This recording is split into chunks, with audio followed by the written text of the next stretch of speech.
1975 ମସିହାରେ ଭାରତବର୍ଷରେ ଗୋଟେ ଦୁଃସମୟ ରାଜନୈତିକ ଦୁଃସମୟ ଚାଲିଥିଲା। ସେତେବେଳେ ପ୍ରଧାନମନ୍ତ୍ରୀ ଥିଲେ ଶ୍ରୀମତୀ ଇନ୍ଦିରା ଗାନ୍ଧୀ ଏବଂ ଇନ୍ଦିରା ଗାନ୍ଧୀଙ୍କର ଏକଛତ୍ରବାଦୀ ମନୋଭାବ ଏବଂ ସାରା ଦେଶରେ କୁଶାସନ ବିରୁଦ୍ଧରେ ବହୁ ବିରୋଧୀ ଦଳ ସମସ୍ତେ ଆନ୍ଦୋଳନ କରୁଥିଲେ, ପ୍ରତିବାଦ କରୁଥିଲେ, किंतु समस्त को एकाठी करी लोकनायक जयप्रकाश नारायण नेतृत्व में हिमालय ठू कुमारिका जाए भारतर कोण अनुकोण रे संपूर्ण क्रांति आंदोलन आरंभ हो गला। छात्र, युवक, श्रमिक, कृषक सबु क्षेत्र में विप्लवर निया जलुथिला जेपरी अतिष्ठ हो गले श्रीमती इंदिरा गांधी एवं यही आंदोलन को प्रतिहत करने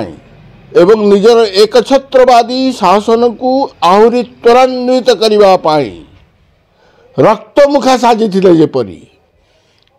कौन सी क्या खातिर न करी सबु प्रकार सांविधानिक नीति नियम को जलांजलि दे भारतर तत्कालीन मंत्रिमंडल बिना परामर्श रे बिना सुपारिश रे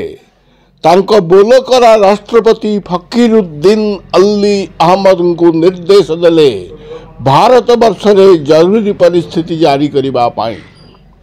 1975 मसीहा जून मास 25 तारीख मध्यरात्रि हठात भारत वर्ष में जारी है जरूरीकालीन परिस्थिति। संवाद पत्र कंठरोध करागला, वैद्युतिक गणमाध्यम एवं छापा खबर कागज सबुठी कटकणा लगिला एवं अनेक खबर कागजर सांबादिक मान को गिरफ्त कर लिया गला। संपादक मान नाली आखि प्रदर्शन करागला एवं मन इच्छा समस्त को गिरफ्त कर दिया गला। समग्र भारतवर्ष गोटे काराकक्ष परिणत हो गला जेपरी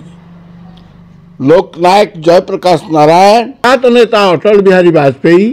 एल.के. आडवाणी एपरिकी कांग्रेस दलर मोहन धरिया, चंद्रशेखर प्रभृति नेता माने एवं सैन्यबाहिनी सेतबेलर सेनापति जनरल मानेक्शा एभली किछि व्यक्तित्व एवं ओडिशार हरिकृष्ण महताब, रवि राय, बिजू पट्टनायक ये सब गिरफ्त कर दिया गला एवं आमको सेतबेले मध्य जदिओ आमे सेतबेले राजनीति आरंभ कलुणी एवं मु सेतबेले अदालत रे कचेरी रे वकिलाती करुली एवं वकिलाती करी गोटे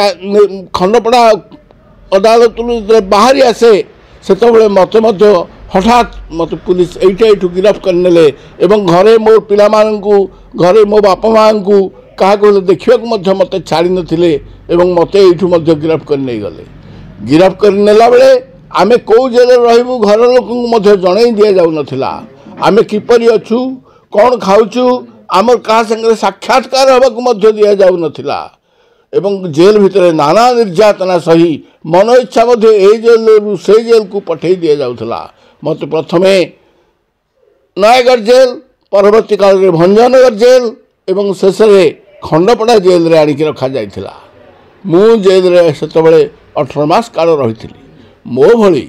भारतवर्ष रे लक्ष लक्ष युवक, छात्र, श्रमिक, कृषक एवं राजनैतिक दलर व्यक्ति माने सब गिरफ्त हो जेलखाना भरी हो जाइथिला। सेतबेले ओडिशा रे आमे हुए तो कम थिलु, आम संख्या मिसा अटकबंदी मान संख्या आम नारे आम कौन सी विचार होता मिसा ताकू कह जाउथला या जे maintenance of internal security act धारा बल आमको गिरफ्त करा जाइथला एवं गिरफ्त करी बिना विचार जेल रे सढ़ई दि जाउथला। से जहा हो परवर्ती काल रे आम माने खलास हेलु। खलास होला परे स्वाभाविकता जो फेरे भारत रे विभिन्न राज्य रे जो माने मिसा अटकबंदी थिले से किसी मासिक भत्ता एवं सेमानकु द्वितीय स्वाधीनता संग्राम हिसाब से मान्यता दि जाउथला एवं संविधान को सही माने संविधान को रक्षा करी बाट को आनी गणतंत्र मर्यादा को बढ़ई बोली तांको सम्मानित करा जायथिला किंतु ओडिसा रे एटा हेई नथिला। सौभाग्यर कथा मोहन माझी सरकार बहुत दिन 50 वर्ष पर यही घटनार 50 वर्ष पर आमको स्वीकृति देइचंती आमको आम से काल से समय त्याग से समय आम निर्यातना एकु द्वितीय स्वाधीनता संग्राम मान्यता देइचंती एवं मासिक किसी भत्ता देवे बोली मध्य सीधा सड़क भाव में सर्वसाधारण घोषणा करचंती। मो सहित मु जेपरी गिरफ होती आम नयागढ़ जिलार से भागवत बेहरा मोर जड़े बंधु नयागढ़ पूर्वतन विधायक एवं ओडिशार जड़े ओडिशा मंत्रिमंडल दुई थर सदस्य मोर बंधु भागवत बेहरा तांको मध्य गिरफ कर जाइथिला। नयागढ़ जिले में बंदी थिला काल रे नयागढ़ दुई जन विप्लवी युवक भवानी शंकर दास एवं प्रताप चंद्र पट्टनायक ओरफ कान्हू मध्य गिरफ होई जेल रे थिले एवं सेमाने DIR बा डिफेन्स ऑफ इंडिया रूल्स बलरे सेमानंकु गिरफ करा जाई थिला। आमे मात्र दुई जन विशा अटक बंदी थिलु। आज भागवत बेहरा नहांती किंतु ओडिशा रे मोहन माझी सरकार